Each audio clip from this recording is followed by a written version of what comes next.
कुछ देर की खामोशी है फिर शोर आएगा, तुम्हारा वक्त आया है हमारा दौर आएगा। जय हिंद जय भारत साथियों। तो दोस्तों आज के इस वीडियो के अंदर अपन समझने वाले हैं राष्ट्रपति पर लगने वाले महाभियोग के बारे में, जो भारतीय संविधान के आर्टिकल नंबर 61 के अंदर आता है।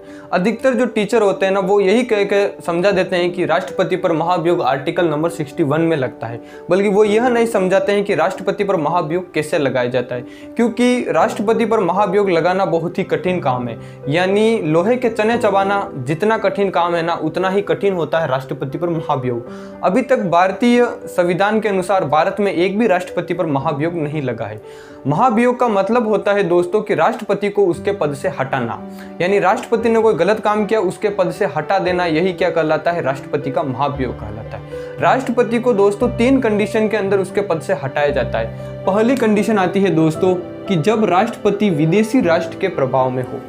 मान लीजिए कि अपने देश भारत के राष्ट्रपति है, वो मान लीजिए इंग्लैंड के राष्ट्रपति है, उनके प्रभाव में है, तो अपने देश के जो राष्ट्रपति होते हैं ना वो सेना के सर्वोच्च कमांडो होते हैं। अपने देश के सेना की जो मुख्य लीड होती है ना वो राष्ट्रपति के हाथ में होती है, क्योंकि राष्ट्रपति सेना का सर्वोच्च कमांडो होता है। अगर वो अपने सेना की गुप्त जानकारी देने लग जाए तो राष्ट्रपति अगर विदेशी राष्ट्र के प्रभाव में है ना तो भी राष्ट्रपति पर महाभियोग लगाया जाता है। दूसरी बात, राष्ट्रपति संविधान पर अतिक्रमण करे, यानी संविधान की एक भी बात का राष्ट्रपति पालन नहीं करे।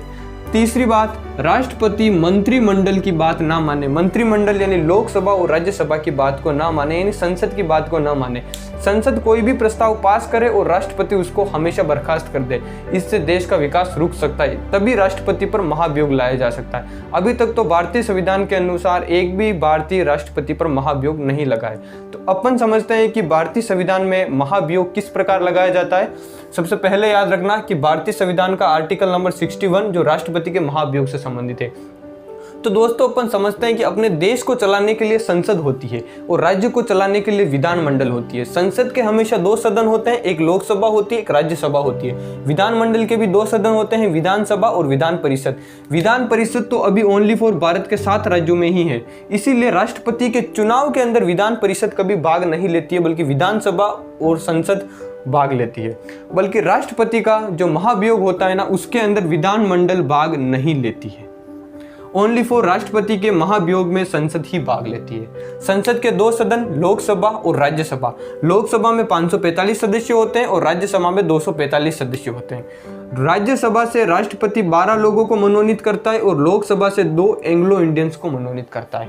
एंग्लो इंडियंस का मतलब होता है कि दोस्तों जब पहले अपन मतलब गुलाम थे अंग्रेजों के, तब अंग्रेज ने अपने ऊपर अधिकार किया, अपने यहाँ की औरतों से शादी की और उनके जो बच्चे हुए उनको वापस, अब जब अपन आज़ाद हो गए तो उन औरतों को अंग्रेज यहीं पर छोड़ के चले गए। उनके जो बच्चे थे ना वो एंग्लो इंडियंस कहला। इसीलिए 2 लोकसभा से सदस्यों यानी एंग्लो इंडियंस को मनोनीत करता है और राज्यसभा से 12 सदस्यों को मनोनीत करता है। तो राष्ट्रपति के महाभियोग में ओनली फॉर संसद भाग लेती है, बल्कि विधानमंडल भाग नहीं लेती है राष्ट्रपति के महाभियोग में। यह आपको याद रखना है दोस्तों। अब समझते हैं कि राष्ट्रपति पर महाभियोग कैसे प्रारंभ किया जाता है। प्रस्ताव को प्रारंभ करना, यानी किसी भी सदन से प्रस्ताव को पारित किया जा सकता है, क्योंकि राष्ट्रपति भी संसद का अंग होता है। संसद के सदन कितने होते हैं? संसद के 2 सदन होते हैं, लोकसभा और राज्यसभा।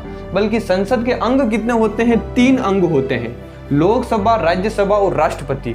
तो राष्ट्रपति संसद का अंग होने के कारण राष्ट्रपति पर महाभियोग ओनली फॉर संसद ही लाती है, बल्कि विधानमंडल नहीं लाती है। एक कारण ये हो गया।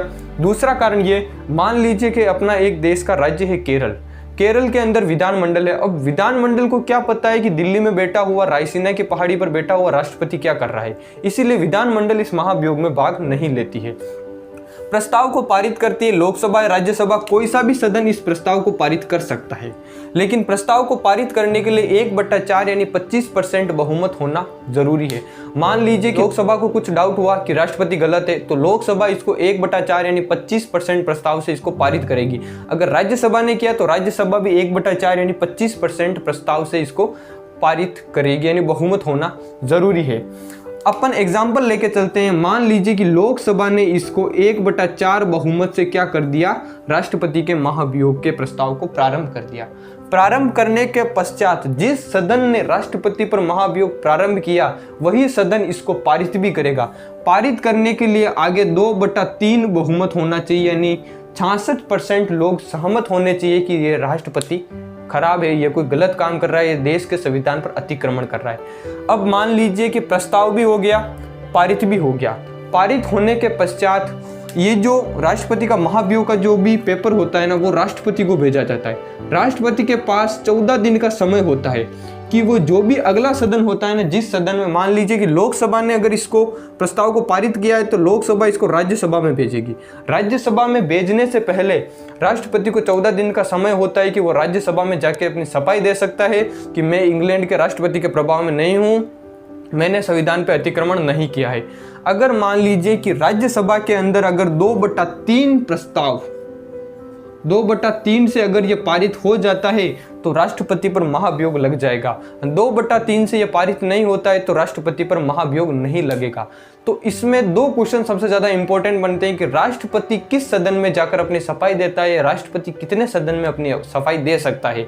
राष्ट्रपति ओनली फॉर एक ही सदन में अपनी सफाई दे सकता है। अगर राज्यसभा ने प्रस्ताव पारित किया है तो लोकसभा में जाकर अपनी सफाई देगा, लोकसभा ने प्रस्ताव पारित किया है तो राज्यसभा में जाकर अपनी सफाई देगा। और राष्ट्रपति अभी तक ये एक भी राष्ट्रपति पर नहीं लगा है। तो आप दोस्तों समझे होंगे कि राष्ट्रपति पर महाभियोग कैसे लगता है। एक बार शॉर्टकट में आप फिर से समझ जाइए कि मान लीजिए कि लोकसभा ने प्रस्ताव प्रारंभ कर दिया कि राष्ट्रपति खराब है। मान लीजिए कि भारत का कोई राष्ट्रपति इंग्लैंड की जो महारानी विक्टोरिया है उसके प्रभाव में चला गया। लोकसभा को डाउट लगा तो लोकसभा ने इसको 1/4 प्रस्ताव से क्या कर दिया, प्रारंभ कर दिया। उसके बाद कुछ दिनों के बाद इस प्रस्ताव को क्या किया जाएगा, पारित भी लोकसभा से ही होगा 2/3 यानी 66% बहुमत से। पारित होने के पश्चात यह प्रस्ताव राष्ट्रपति के पास जाएगा कि राष्ट्रपति को पता चलेगा कि अच्छा मुझे हटाने की साजिश की जा रही है। वो राज्यसभा में जाके अपनी सफाई देगा कि मैं इंग्लैंड की महारानी विक्टोरिया के प्रभाव में नहीं हूँ। फिर राज्यसभा को लगेगा कि राष्ट्रपति सही बात कह रहे हैं, तो फिर राज्यसभा अगर इसको 2/3 प्रस्ताव से पारित नहीं करती है तो महाभियोग नहीं लगेगा। राज्यसभा अगर 2/3 प्रस्ताव से इसको पारित कर देती है तो राष्ट्रपति पर महाभियोग लग जाएगा। तो आई होप दोस्तों आप इस वीडियो के अंदर समझ गए होंगे कि राष्ट्रपति पर महाभियोग कैसे लगाया जाता है, यानी राष्ट्रपति पर इम्पीचमेंट कैसे लगाया जाता है। आपके एग्जाम की दृष्टि से क्वेश्चन याद रखना कि राष्ट्रपति का महाभियोग किस आर्टिकल में आता है, 61। और राष्ट्रपति का महाभियोग किस सदन से प्रारंभ हो सकता है, तो किसी भी सदन से प्रारंभ हो सकता है, लोकसभा हो या राज्यसभा। और राष्ट्रपति एक ही सदन में जाकर अपनी सफाई दे सकता है। जिस सदन से प्रस्ताव पारित किया है वो अगले वाले सदन को देगा, उसी सदन में जाकर राष्ट्रपति अपनी सफाई दे सकता है। और राष्ट्रपति को सफाई देने के लिए ओनली फॉर 14 दिन का समय ही होता है। तो आई होप आप इस वीडियो के अंदर समझ गए होंगे राष्ट्रपति पर महाभियोग। जय हिंद, जय भारत साथियों।